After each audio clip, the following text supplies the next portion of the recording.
Okay, so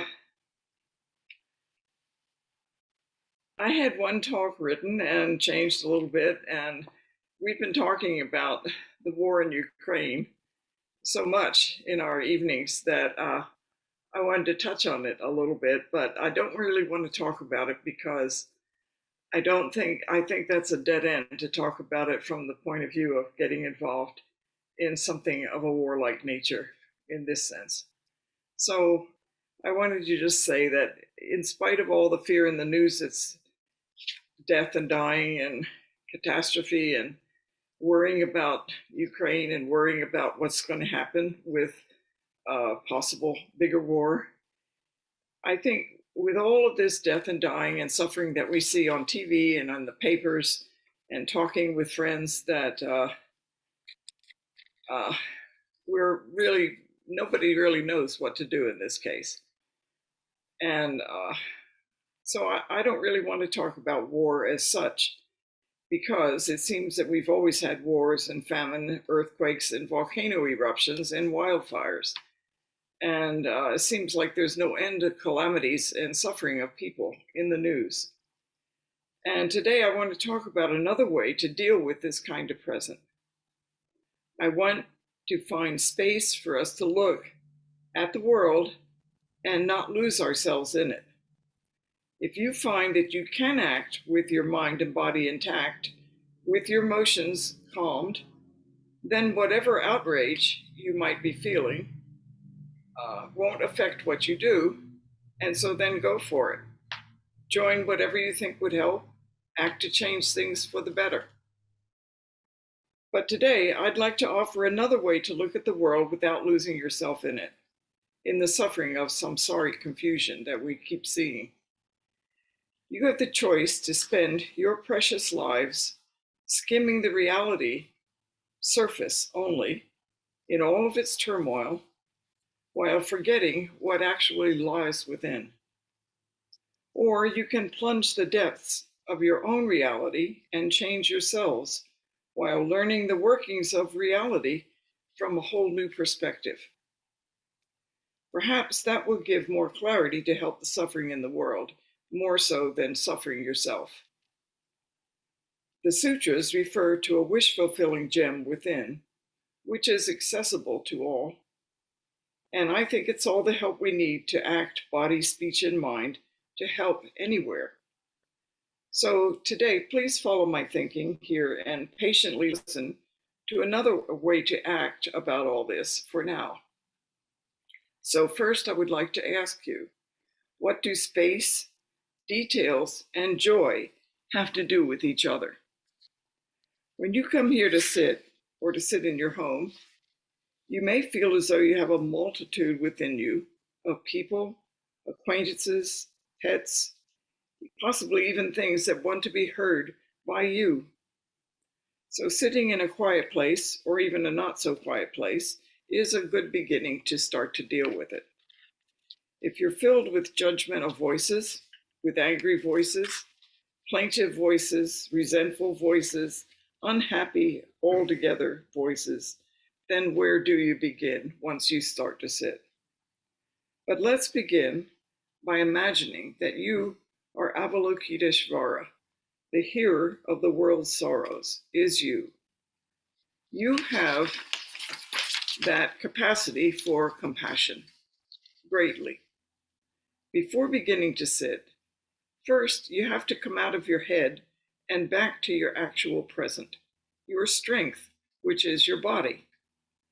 Without concentrating on anything but your body at first, arrange yourself with care on a cushion, in a chair, lying down, or even in an upright position against the wall. With care, you can arrange your posture, legs, arms, hands, neck, and head, and then your mudra, concentrating on each one as you arrange them. You all know the mudra, right? This one, like that, the cosmic mudra. Okay. Where was I? So once arranged, then allow your mind to slowly move over your whole body and follow your sensations carefully and with attention. and place your mind in your mudra for a short time. And look at yourself. Is your mind busy? Is it sluggish? Is it tight, stressed? Is it aware? And now look at your emotional nature. What's happening with your emotions? Are they bubbling up with new feelings, old feelings, memories, afraid feelings, angry feelings, lost feelings? Or are they flowing like a river in spite of the stress of the world? A calm mind facing an unhappy world has more chance of bringing something of value to it than an unhappy, anxious mind and body coming to an unhappy, anxious world. But it doesn't matter what your emotional state is at this time. Your emotional state is there to be cherished as it is in all its glory. So once your mind, body is arranged carefully and with awareness, now you're ready to face the onslaught of what's waiting within your mind and body. We are so stressed looking out at the world that we forget to note what's really happening within us. But ignoring it leads to ignorant actions without it. We seem overpopulated sitting on the cushion or chair or lying down, with way too many voices crowding out each other. But with a carefully arranged mind and calm body, you are more than ready to face your interior as it is.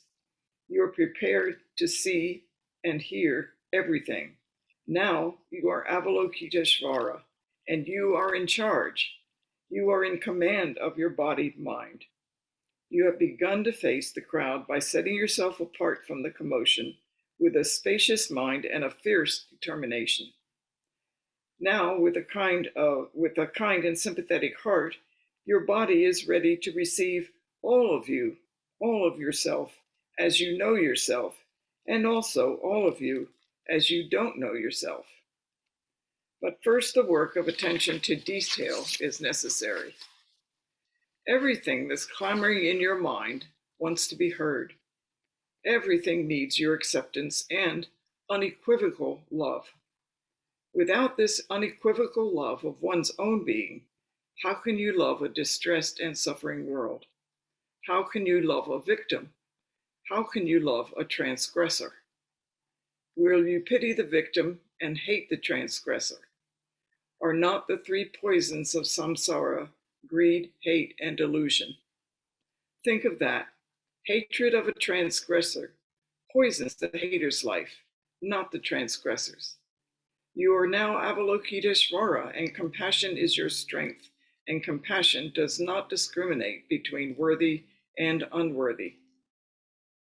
All of your thoughts and emotions need to find their rightful place of being in your interior. They all need to reclaim their place within you. They belong there as a natural expression of your colorful makeup possibilities. You can ignore them to your detriment, or you can embrace them as they appear with a welcome back. But however they may appear, when you receive them back into their natural home, they reestablish their intrinsic treasure back into your being as they were before. You will find that what appears as angry, resentful, bigoted, craving, foolish, or deluded is only a negative appearance of your natural compassionate, forbearing, generous, aware, and wise being that you truly are. In moments of exploration of body, speech, and mind, at times you allowed them to escape from you through ignorant behavior. But now in sitting, you can begin to fully reclaim yourself. If you can't be fooled by churlish appearances, then all the world is yours to explore and enjoy. For a long time, I thought I was the only one who was here. Everything else was a being of emptiness, here and yet not here, phantoms of myself. I could work to become enlightened as long as I took care of the world in the form of people, things, and events to make sure of their well-being. I could make every effort to become enlightened by sitting and paying attention. But now I think that might have been a mistake. Not a mistake altogether, because it was helpful at that time. There was a place for that kind of practice once, but it was still going around the loop of ignorant behavior, waiting for an outside agency to come through. But now it occurs to me that I may be the only one who is not here. And working for enlightenment is to work only for the enlightenment of another. I can no longer strive for anything, since technically I'm not. And when the whole world is involved in the meaning, what does enlightenment mean anyway? When we drop off body and mind, we discover that there is nothing. There was Jane, and then there was not Jane. And then what remains? An appearance, an empty version, and a huge population without of people, things, conditions, animals, and sentience, perpetrated by body, speech, and mind in ignorance in the emptiness of the moment. You may wonder, well, how does that affect my world? And I would answer, well, not at all. Your world is your world, and even Jane in your world is still Jane, as you perceive Jane. So in every world, there is probably a Jane of every different emotional, mental, and intellectual makeup according to each one's belief of Jane. Only when I die will my image of Jane disappear along with everything else. In your world, Jane will disappear from your world, and your image of Jane will only continue as a memory. Suzuki Roshi had a large scroll of a life-size Avalokitesvara holding a thin string with a big bubble attached, and in it was an infant curled up. Perhaps it showed the beginning of another world with a baby Buddha coming into being. So what does all this have to do with space, detail, and joy?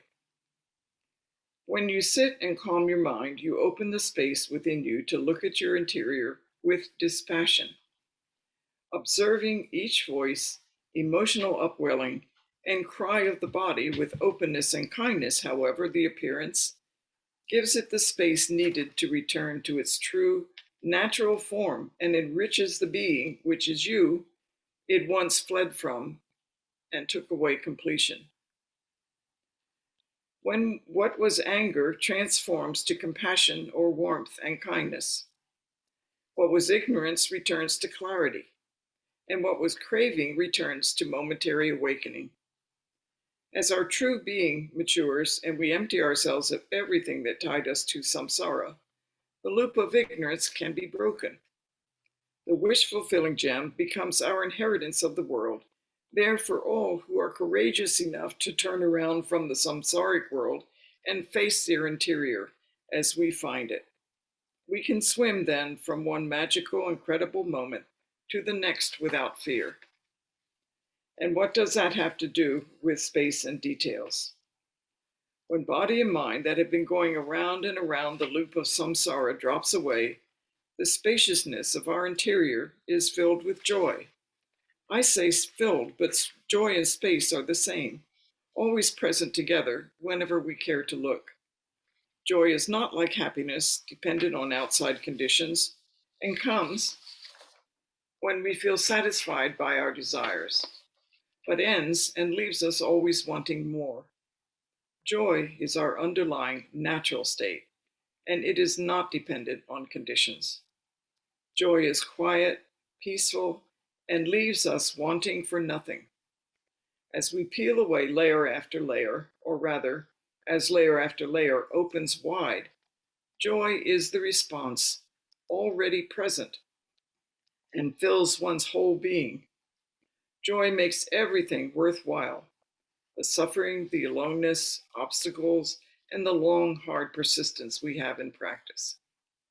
How do we find joy, however, when we're living in an ordinary life, not sitting on the cushion?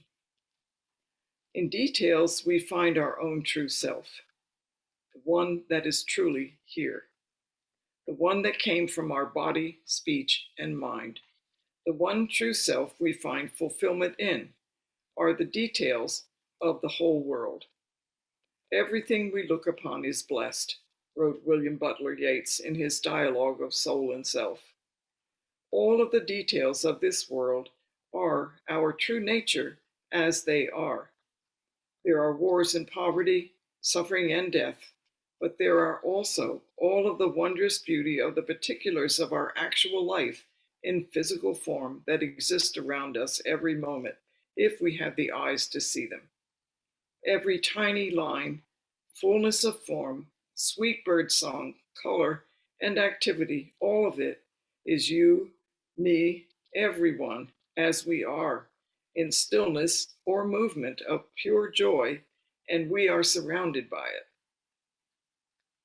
If you can sit in stillness in meditation, silence your mind, and let your body and mind fall away, there is the pure joy of just being. Thank you. If you have any questions.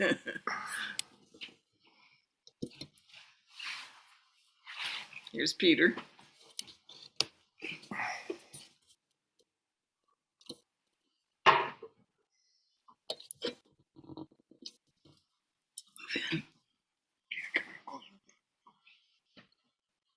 There you go. Okay. Okay, there you go. Mike. Two questions. One is nothing to do with your discussion. Did you change the starting time this morning? Yes, at 10. Is that for now on? From now on. Okay. Second, from your talk, I kept getting this impression that part of our problem is being compassionate beings, we don't know how to use our compassion. And it sometimes drives us into samsara in the hopes of fixing a problem, meaning getting angry at a situation and stuff. But it's through compassion that our anger is there, and that through compassion, our misunderstanding is there. So are you, in your discussion, dealing with the world? And I won't go into any more details than that. We talked during the week about what's going on.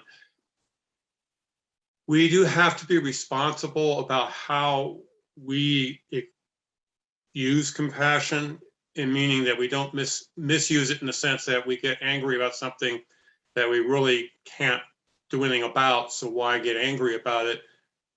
Or am I kind of not on the same page as you are? I think you're talking about an emotional reaction to the outside world. Yeah. Compassion, I don't think, is dependent on that. I think compassion doesn't discriminate ever. And dispassion is like seeing everything without attaching any kind of personal connection to it, but seeing it as it is without getting lost in it and suffering. For example, it's like a doctor treating a very sick patient. You cannot be involved in it. You must keep some dispassion between you and that patient in order to see them fully and be able to treat them well. And a compassionate mind doesn't have to be incensed or outraged. It just has to observe what's happening and understand that nobody is the transgressor, because we're both.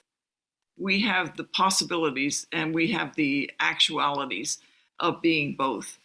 Every time you have an angry thought in your mind towards somebody, you become the transgressor, even if it's only mental. And every time we say something cruel or mean or angry, it's the same thing. So we have this capacity to be both, and we also have the capacity to unite both. So I'm reminded of in Japan, for example, when we have problems in couples, there's a great effort to find out who's to blame, or who's this or that. How can you adjust it by changing this person's attitude or that? In Japan, they don't get into that at all. They just get into how can we make this work? How can we work this out so that both people are satisfied, both people are happy with it? And so we're so used to judgmental thinking that our thing in looking at the world is always to create transgressor and victim. And I know it sounds terrible when you're talking about a truly cruel situation, but nothing can be solved by being one-sided 100%. And that's the problem, say, with one country invading another. They're forgetting everything and just being one world of their particular wanting of action. So it doesn't help anything for people to be the same, because as they keep saying on the news, well, the Russian people are not our enemies, it's just the corrupt government, that may be, but they're one of a being, whatever the surface is. And so the real thing we have to do is not get lost in the surface world, because the surface world is a world of lessons and learning to change and develop and not be lost in all the things that are so easy to get lost in: outrage, judgment, and fury about this and that. And so, unless you can feel that you can actually love the transgressor as much as the victim, no matter what you do, it will present that duality always is a solution. And what will work in one time later will not work. So even if you say depose somebody and get somebody else in, it's still human beings, still dealing with greed, hate, and delusion. And you can't change people that way. So I think you have to change yourself first, really change yourself. And that means to go in and find the transgressor within first before you can try to change the world. So we have to really learn to understand our compassion and what motivates it, and not get caught up in the same trap by trying to, quote unquote, do good. We can cause a bigger disaster, and then we have to understand why we feel the way we do with compassion, and to use it, for lack of a better word, in a proper way that doesn't hurt us in a way. We can hurt ourselves through our compassion, and it's not a bad intention, it's just we don't know how to use it properly.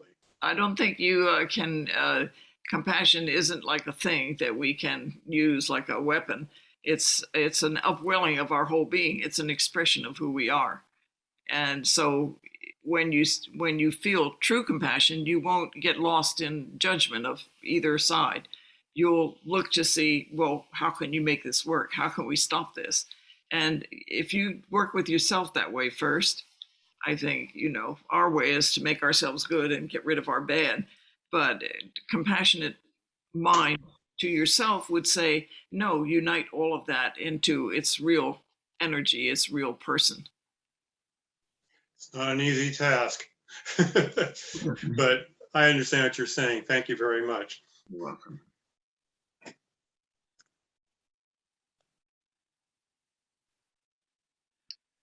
Anyone else? Marvin? Boy, that was some talk.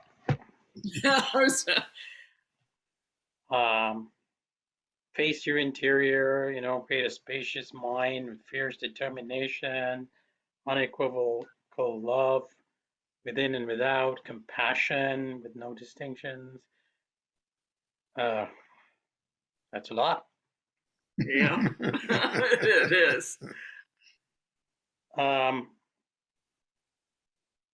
But before that, you did mention something else, which was curious, which was something that you did was a mistake, and you've changed your outlook. Could you talk about that, and also, the process to get to all those wonderful things that you mentioned? I think that probably before I thought of everything as being empty, and everything was just a phantom of my mind, and there and not there at the same time, able to cause problems, but yet I couldn't really solve it because I was still wrapped up in the world. And then it had been occurring to me many times for years, well, maybe I'm the one that's not here. Maybe I'm the only one that's not really here. And maybe everyone else is in this world, but I'm just a force of it, nothing else. I populated the world just with my mind alone, with emotions and everything. And I'm dealing with all of those as a kind of way of learning. But more than that, it just seemed like,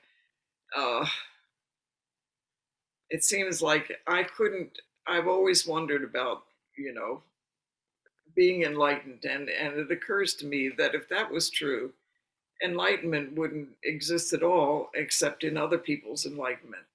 That the enlightenment of others would be my enlightenment. And so it's like being a bodhisattva, you have no choice.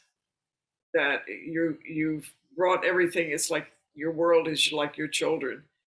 And you only can survive or be full and complete if everything around you is full and complete. So it'd be like a gardener. The gardener's only value is whether his garden actually grows, not whether he wears nice clothes. So are you speaking of like, I'm still confused. Are you speaking of more selflessness I as the direction, the new direction, or? No, it's not a question of selflessness or selfishness. It's a question of just understanding that the self really doesn't exist, really doesn't, and yet it's present. It's present as body, speech, and mind, and we learn and we create the world. And when we have, say, an emotional outburst, there in our world is emotional outburst. And so we can't like sit back and judge the world like a great judge saying this is bad and this is good, because they're all our children in that sense. All the world is our children, each one. And each person has their own world. So I said, in your world, there are probably many, many versions of Jane that exist in every world. And some of them are like kind Jane, then some of them are like mean Jane, and some of them are like too talkative Jane, and some of them are like laughs too much Jane, and some of them are like wise Jane, and then some of them are like stupid Jane. And so there's every version of me that can exist, and you the same way, everyone. And so worrying about our image and who we are and what self we are is like a dead end, because there are so many and so many that exist as we are. And so worrying about how we look to people seems like a totally irrelevant thing, because no matter where we look, we can find some form of ourselves. Bad hair Jane, great hair Jane, it doesn't matter, whatever it is, there's some version of us somewhere. And people's outlook on us is what makes it. But in some good worlds, some fortunate worlds, there is a person with no name who comes and goes, and that is ourselves. And that's the world that we want to belong to. I think that's the one we want to hang on to. And so for all of us, there is a world where you have no name, yet you come and go all the time within that world. I think that's part of it.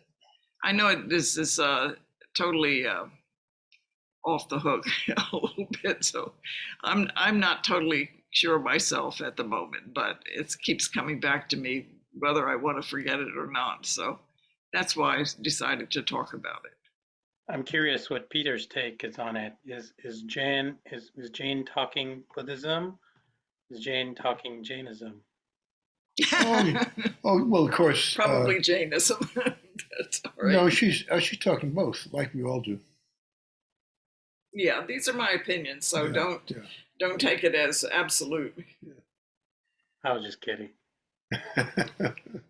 Well, it's I realize that it sounds really weird, but it's not something I haven't thought of for the last 5 years, actually, off and on, and coming back, but never want to mention it. But I think, when we're getting lost in this world of all this war and terrible lives, that we spend too much time talking about the world in its worst form and not enough trying to figure out how the nature of reality actually functions.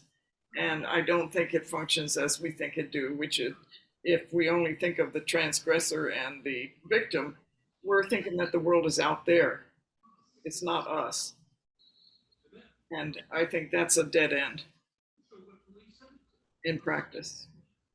And that there are other ways, other perspectives to look at the world. And I don't mean just with your mental mind looking at it. I mean to actually go into it and struggle with it.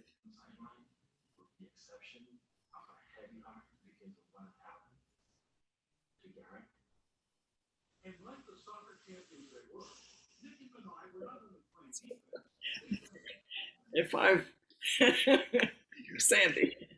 Oh, okay. Um, when I was younger, I never thought of myself as compassionate. But I remember when I came to the Zendo, Jane said to me that she thought I was a very compassionate person. And at that point, I had been practicing Buddhism for a while. But I find that compassion, when I feel compassion for others, it just is like a feeling that wells up inside. It's a hard feeling to describe, but it's similar to everything is all right in the universe. It's a good feeling that wells up, and it's like an outpouring of it feels like an outpouring of kindness that comes from within. And I think we all have this compassionate part of us fairly prevalent, I think, because we're sitting in a Buddhist group. We've found a practice that stresses compassion towards others. So I think it's there below the surface. If you don't feel you're compassionate, it's there. You just have to experience it. Again, I feel it's an experience, it's not something that you can't actually just bring it up and do it because it's the thing to do. It's something that just wells up inside you, and it just is a natural outpouring of self for others. At least that's the way it seems to me. And I found a lot of compassion from people in our group when I had cancer, all the time. I feel that we have a little more than just camaraderie. We have compassion for each other and our problems in the group when we sit together. You can feel it. That's my 2 seconds. Thank you, Sandy. I still think you're a very compassionate person, because I know that you took care of your husband's ex-wife, was it? Yes. Yeah, when she was sick, you brought her into your home and took care of her. And I think Right. that's a really good thing to do, really kind thing to do. Yeah, that was a challenge. Of course. I'll But bet. you did it, and I find that really amazing. Well, it's a good way to be, I think, because compassion is kind of, I think, like a two-sided mirror. When compassion arises, and not only do you feel it, but you can act compassionately towards others,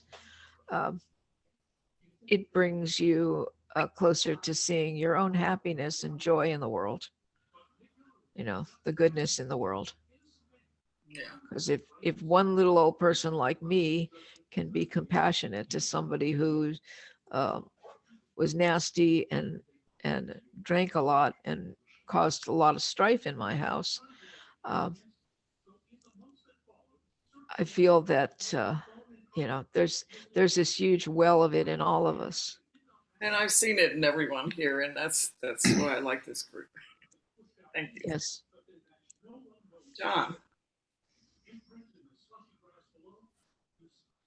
I also want to apologize for popping in late. I also forgot totally about the late start.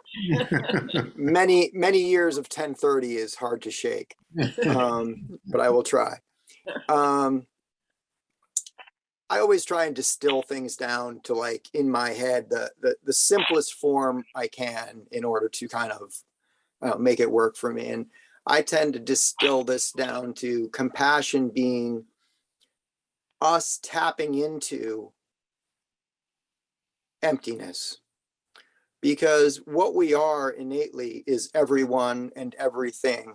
It's interdependence. We are people in Israel, we are people in Ukraine, we are people in Russia. We are all one, all of us together with everything else, not just humans, everything.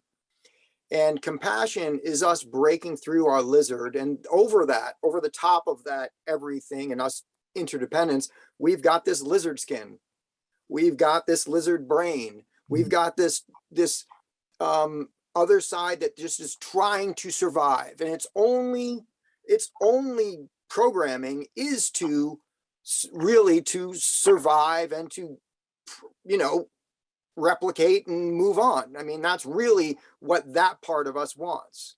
Now, if that were true, that would mean that we would just be constantly slaughtering each other just for our own betterment, which unfortunately on some levels does still happen. But when we're able to break through that lizard brain and to tap into the emptiness and the interdependence, that's compassion. That's us leaking through and really feeling the undercurrent of emptiness. And with meditation and our practice, we're gradually able to shed away that lizard brain more and more compassion and tap more and more into the interdependence of everything.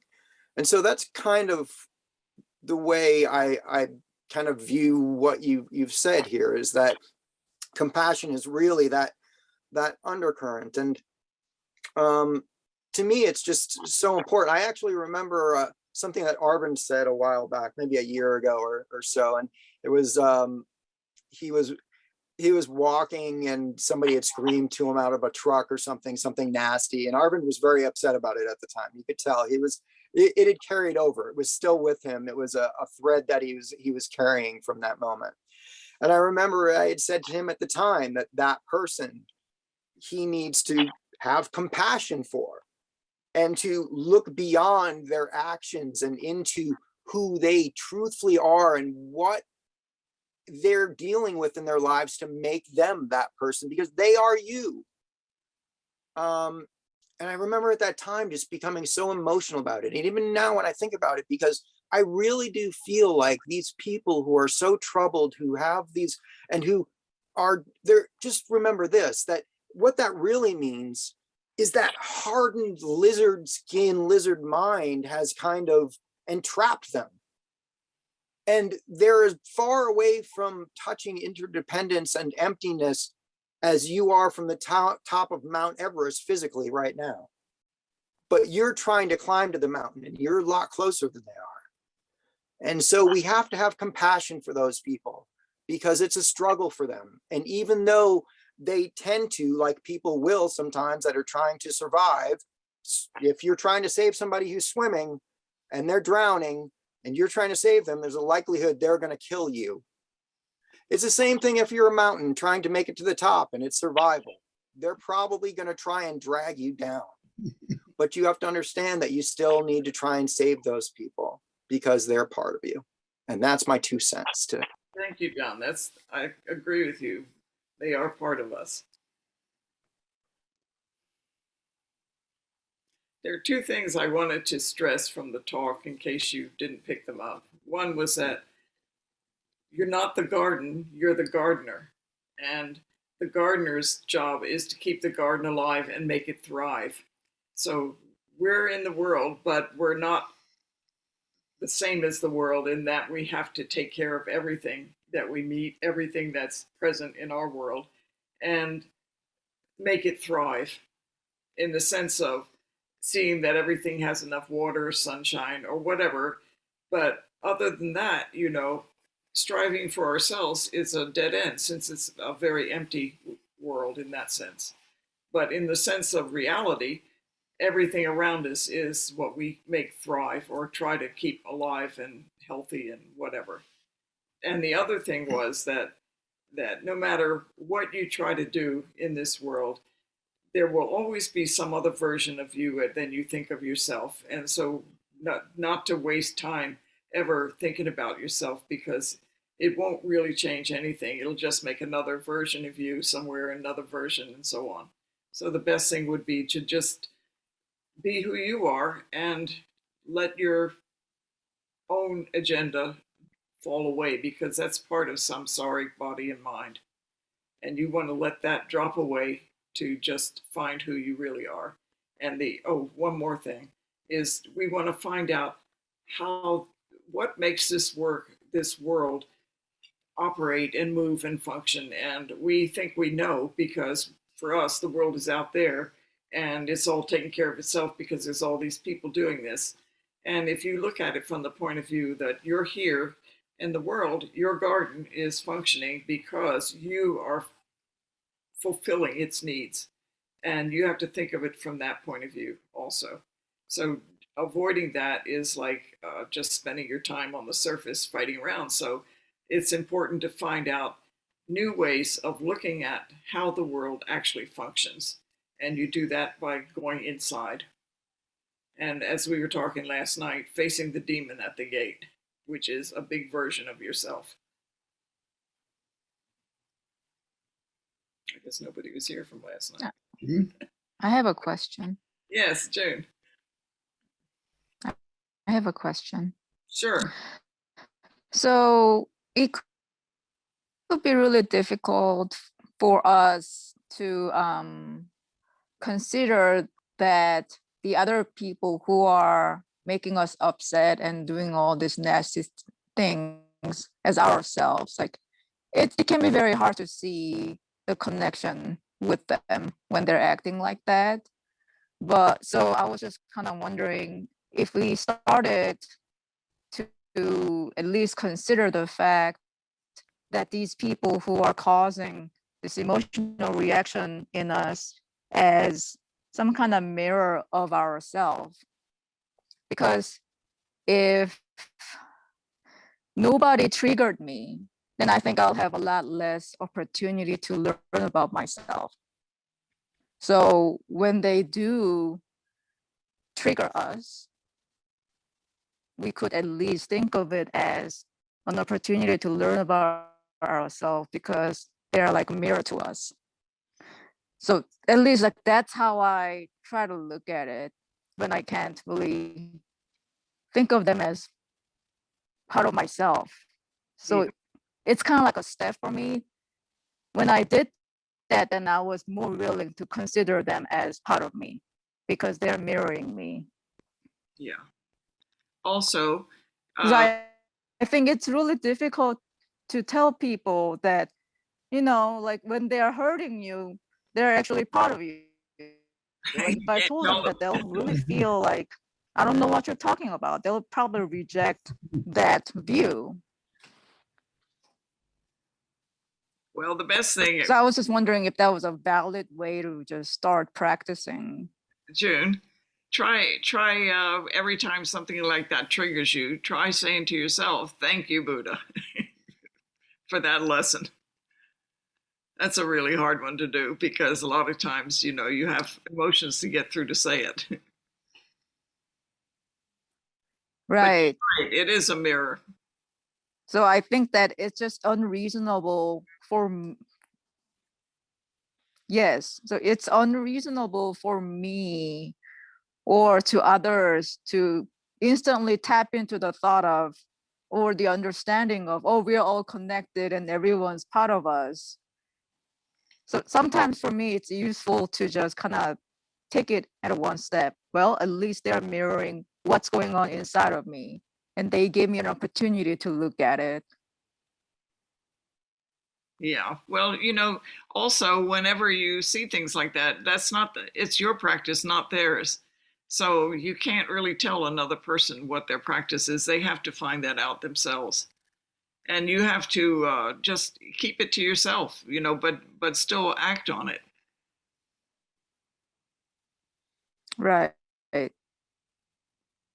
The hard Yeah. part, And I really feel like yeah, it's a lot, go ahead. there's a delay, I think. Yes, there is. Sorry, my computer is slow today. Go ahead, June. Oh, I just really if somebody say criticize Buddhism, I realize that I don't really get upset about that. Yeah. Whereas some people, they get really upset when their religion or their practice, any kind of practice, is criticized. And I was kind of wondering if the reason I don't get upset about being criticized about Buddhism as a general religion is because I have faith in my practice, or am I supposed to defend my No, practice and no, help them understand what Buddhism is about? Or no. If because you're, I don't really feel that urge at all. Like yeah, I don't really feel like that's my job to educate them about their misunderstanding. yeah. I don't think it is your job, June. I think unless somebody specifically asks you about it, I would just assume that they don't particularly haven't thought about wanting to know.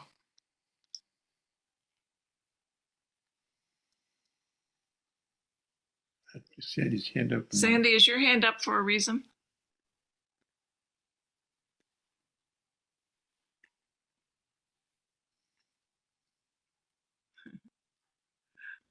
I was actually just rubbing my eyes, but I can. You have your hand up on the screen. Oh, I did. That's true. I can respond a little to what June was saying. My husband has two friends, a married couple, and when I first met them, they were very kind of disparaging about Buddhism. Not that they were religious in any way or form, but I found that the best way to deal with it was not to respond to it like you were saying, not to have, like June was saying, not to have to try to educate them or make them understand that, this wasn't something where I'm praying to strange statues and performing weird rituals. So I just let it go, and I didn't really comment. And when I didn't take the bait, they just kind of stopped talking about it. And for me, that was a good solution. And they went back to their life, and they didn't have to disparage mine for some reason. I guess I don't know if I passed their little test or what. It was very disconcerting to come up against that kind of feeling, because like you say, June, I really believe in my practice and trust it. So, but it comes up a lot. People find out you're a Buddhist and it's like you're some alien from outer space.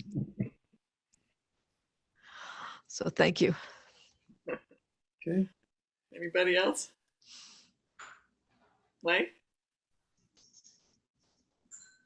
I keep reflecting back on this thought that no matter what the situation you're going through, it's a learning situation.